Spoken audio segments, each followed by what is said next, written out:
नमस्ते। India politics channel पर आपके साथ मैं हूं Ajay Kumar Jha. India politics 2।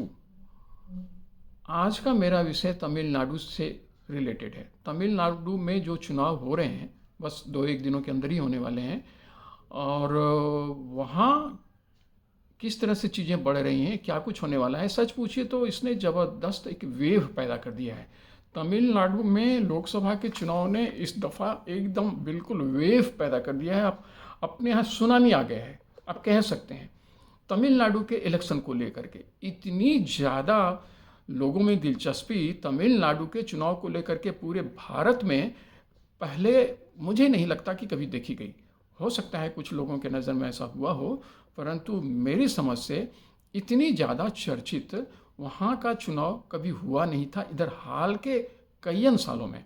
Of course वहाँ अगर आप देखें तो तमिलनाडु हमारे लिए, हमारे देश के लिए हमारा प्राइड रहा है हर एक क्षेत्र में। अपने कल्चर के लिए, अपने इतिहास के लिए, अपने आप कह सकते हैं कि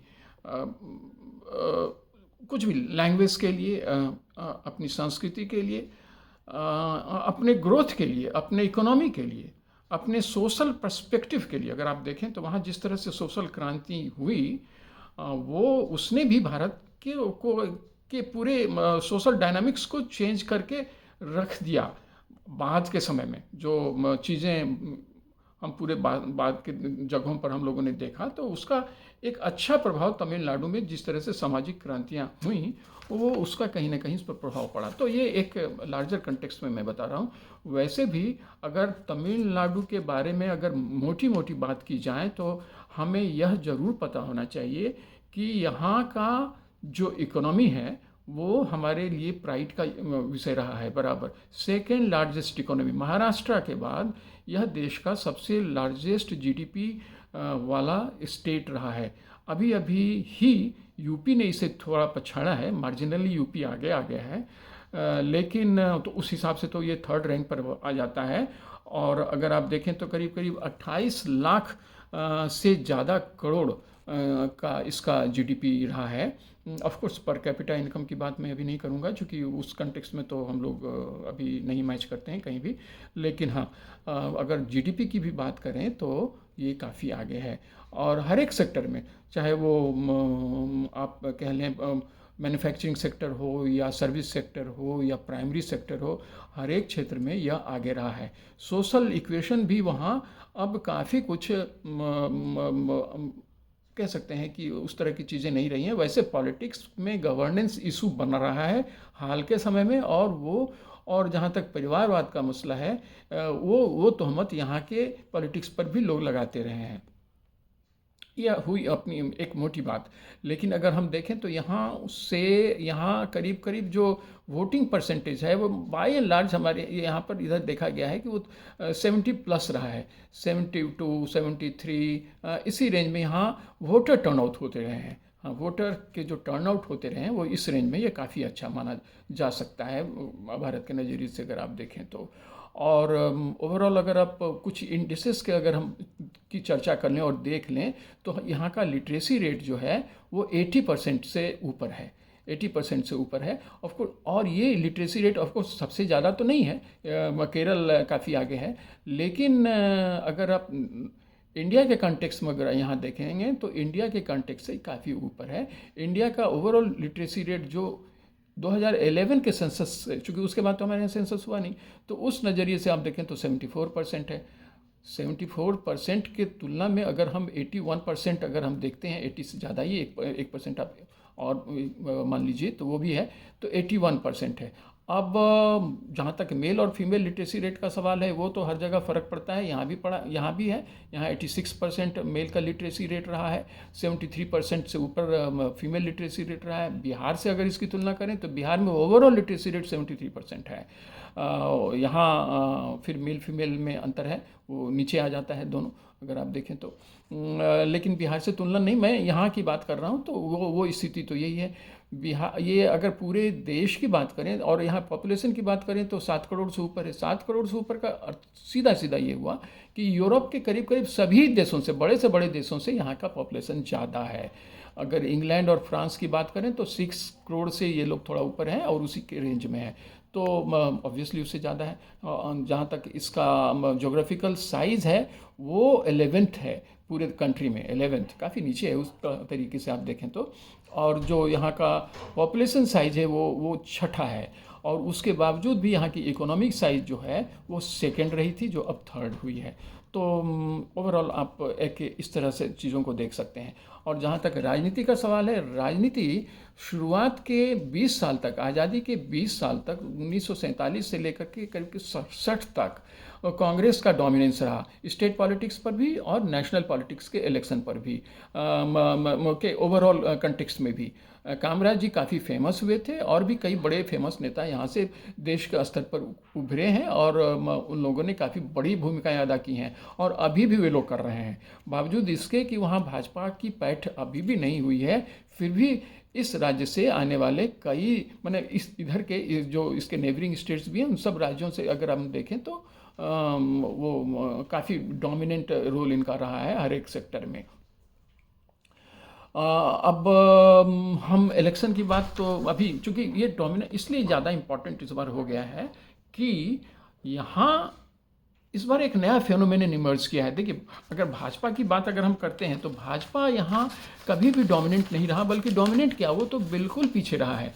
भाजपा की जो पहचान तो यहाँ कभी थी ही नहीं उस तरह से अगर आप देखें। वैसे स्पोरेडिकली अगर देखें, अलग अलग क्षेत्रों में देखें तो ऐसी बात नहीं है, वहाँ इनका प्रेजेंस तो रहा है। उन लोगों ने कई बार वहाँ जीते भी हासिल की हैं, लेकिन हाँ, बड़ी मात्रा में जीतते वो कभी सीट कन्वर्ट नहीं कर पाए, तो लेकिन प्रभाव रहा है।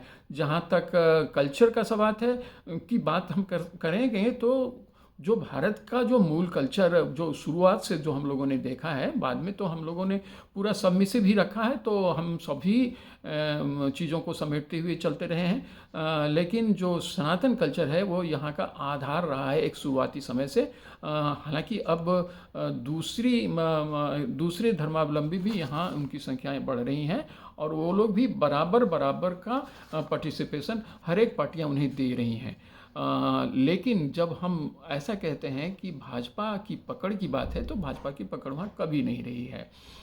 हाँ, 67 के बाद यहाँ जो द्रविड़ मूवमेंट चला, जो एक तरह से सनातन कल्चर है उसके विरोध में जो जिस तरह से बातें यहाँ उभरी, ये उसके प्रतिकार में ऐसा वहाँ हुआ था। लेकिन अब एक नया फेनोमेनन जो इमर्ज करके उठा है, आपको भी पता होगा कि ई अन्नादुरई, ये वो तमिलनाडु में भाजपा के अध्यक्ष बन करके आए हैं। भाजपा ने वहाँ अपना अध्यक्ष उन्हें बनाया है, और उसके बाद से तो जैसे पर लग गए, मतलब पर को पंख लग गए बिल्कुल। और भाजपा जो कहीं थी नहीं, अब पूरा एक ज़बरदस्त एंट्री लेती हुई दिख रही है, ऐसा दिख रहा है। अब होगा क्या, कहना मुश्किल है। लेकिन अगर हम पिछले इलेक्शंस को ही देख लेते हैं तो वैसे देखिए, 67 के बाद यहाँ जब द्रविड़ मूवमेंट ने जोड़ पकड़ा, जब उसने जड़ जमाया, तो डीएमके और अन्ना डीएमके, एआईएडीएमके, यही दोनों पार्टियाँ स्विच करती रहीं।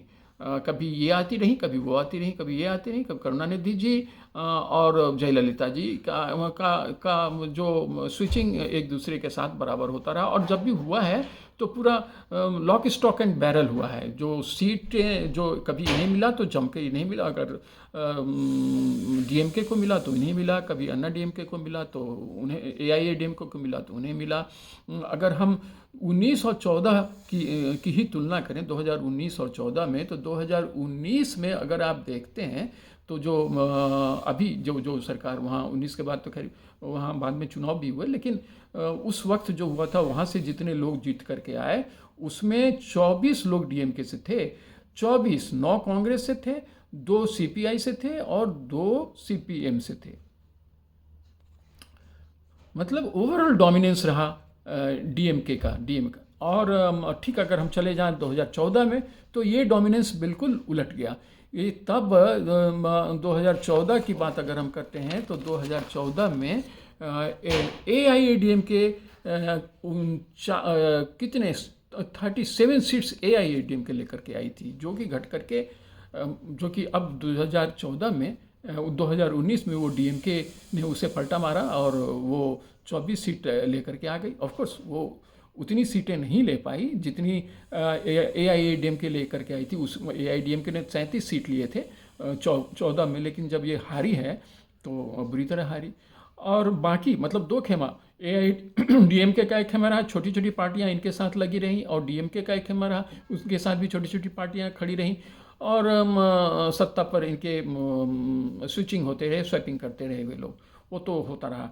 लेकिन इस बार ऐसा हुआ, इस बीच जयललिता जी चली गई। जयललिता जी के जाने के बाद AIADM के खेमा में एक खलबली सी मच गई, और जो स्थिति बनी है उसमें अब कुछ ऐसा लग रहा है कि ये दोनों द्रविड़ पॉलिटिक्स को जिन लोगों जो लेकर के वहाँ चले थे, जहाँ वहाँ की जितनी रीजनल पार्टियां भी बाद में उभरी, वो बिना द्रविड़ पॉलिटिक्स को, बिना द्रविड़ फिलॉसफी को आगे बढ़ाए वो लोग भी नहीं चलने की स्थिति में थे। वो उनके लिए पॉसिबल नहीं था।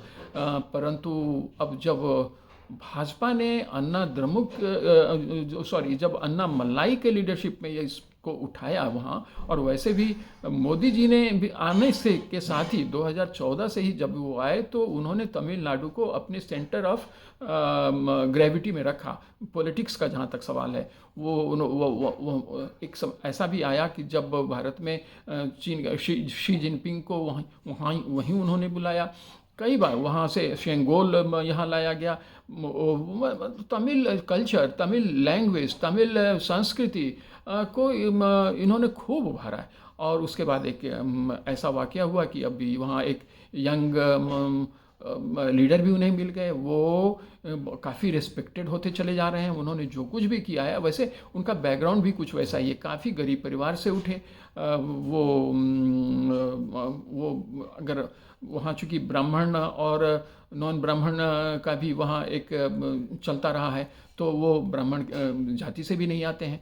और उसके अलावे वो इंडियन पुलिस सर्विस में डायरेक्ट एंट्री उनकी हुई थी, और उसके पहले भी वो IIM से उन्होंने IIM लखनऊ से उन्होंने अपनी डिग्री भी ली थी। वैसे उसके पहले वो इंजीनियरिंग भी उन्होंने तमिलनाडु से ही किया था, उधर से कहीं किया था। तो और जब वो इंडियन पुलिस सर्विस में आए तो कर्नाटक में जब उनकी पोस्टिंग हुई तो उन्होंने जिस तरह से वो काम किया और जो छवि उनकी बनी, उसके कारण वो बहुत पॉपुलर वहाँ भी हुए। और जब उन्होंने उसे छोड़ करके अपने सर्विस, एक लुक्रेटिव सर्विस को छोड़ करके जब वो पॉलिटिक्स में इंटर किए, और पॉलिटिक्स में जब उन्होंने भाजपा का साथ लिया और भाजपा ने उन्हें सीधे ऊपर काफ़ी बड़ा पद भी दिया, उसके बाद से वो जितने पॉपुलर होते जा रहे हैं, मुझे लगता है कि काफ़ी कुछ वहाँ स्थिति बदलने वाला है। और वो बदलेगा भी कुछ इस तरह, अभी तो लोग मान नहीं रहे हैं, लेकिन एक बात मानना पड़ेगा कि तमिलनाडु की पॉलिटिक्स ग्लैमर की पॉलिटिक्स रही है। तमिलनाडु की पॉलिटिक्स पावर की पॉलिटिक्स रही है। तमिलनाडु की पॉलिटिक्स में जो भारत की जो मौलिक जो संस्कृति रही है, उसके विरोध में हाल जब 67 के बाद जो कुछ भी दिखा, लेकिन वो बिल्कुल मृत प्राय नहीं हुआ। वहाँ जितने कुछ ऐसी वास्तुकलाएं हैं, मंदिर है, लोगों के जो आस्था है अपने तरीके से जो लोग उसे देख सकते हैं, वो सब कहीं ना कहीं किसी न किसी रूप में कायम रहा। और गवर्नेंस के इशू अभी उठाए जा रहे हैं, परिवारवाद के इशू वहाँ उठाए जा रहे हैं। ये अभी भी है वहाँ। उसको चैलेंज करते हुए जब अन्नामलाई जी उठ रहे हैं और उन्होंने एक अजीब से क्रांति ला दी है। क्रांति वो हर एक क्षेत्र में जा रहे हैं। और अभी वो जो इलेक्शन अभी वो लड़ने वाले हैं या जो अभी लड़ रहे हैं, वो एक बड़ा ही इंटरेस्टिंग समा पैदा कर रहा है, क्योंकि वो इतना कॉन्फिडेंट है। क्योंकि देखिए, इसके पहले भाजपा भी बराबर पिगी राइडिंग किया करती थी, कभी एआईएडीएम के साथ होती थी, ज़्यादातर एआईएडीएम के साथ ही रही, चूँकि कहीं ना कहीं से जयललिता जी का थोड़ा सा सॉफ्ट वीकनेस रहा था बीजेपी के साथ। हालांकि यह बात भी हुआ कि बीजेपी की सरकार को गिराने में भी उन्होंने अपनी भूमिका अदा की थी, वो एक अलग बात है, लेकिन उसके बावजूद भी वाजपेयी जी के समय में वो थोड़ा सॉफ्ट रही थी, पेडलिंग उन्होंने सॉफ्ट तरीके से किया था। यह सब चीज़ें हुई थी। खैर जो भी हो, यही वजह हो या कोई और भी वजह हो, ये भाजपा बराबर पिगी राइडिंग कर करके आ रही थी। लेकिन अब पहली बार ऐसा हुआ है कि अन्ना मलाई जी के कारण भाजपा ने एआईएडीएम के सपाला झाड़ा, पल्ला झाड़ा, और वो इंडिपेंडेंटली खड़ा हो गई। वो चुनाव लड़ रही है। हालांकि बाद के समय में, अभी हाल के समय में कुछ छोटी मोटी पार्टियों को इन लोगों ने अभी उनके साथ लिया है। लेकिन अगर वोटिंग परसेंटेज की बात करें तो वोटिंग परसेंटेज इसका 5% तो अब 14 में तो दिखा था, परंतु बाद में ये और भी नीचे आ गया था। लेकिन इस बार अन्नामलाई जी मान रहे हैं कि 20% तो निश्चित इनका वोटिंग परसेंटेज होने वाला है। और वैसे तो सीट भी वो ज़्यादा मान रहे हैं। उनका मानना है कि 10 सीट तो संभव, तो जहाँ तक मुझे लगता है शायद वो उतना, हालांकि खुल करके ऐसा वो बहुत क्लियरली उन्होंने कभी कहा नहीं है, परंतु मुझे लगता है कि 10 सीट भी अगर भाजपा को सीधे सीधे अपना मिल जाए, वैसे तो ये अलायंस के साथ ये लोग करीब करीब सभी सीटों पर लड़ रहे हैं, 39 सीटें हैं।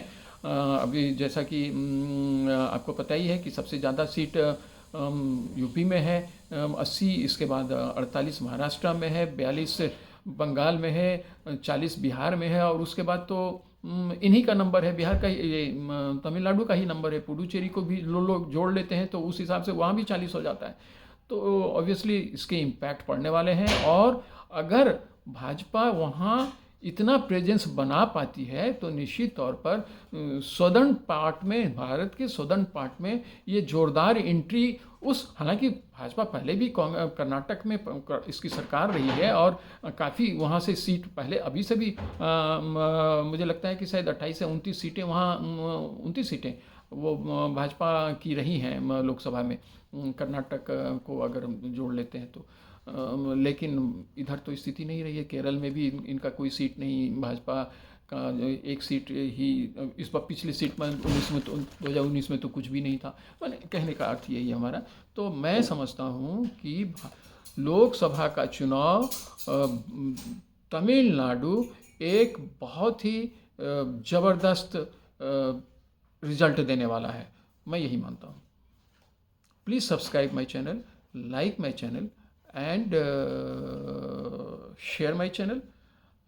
At the same time, please hit the bell icon. Thank you.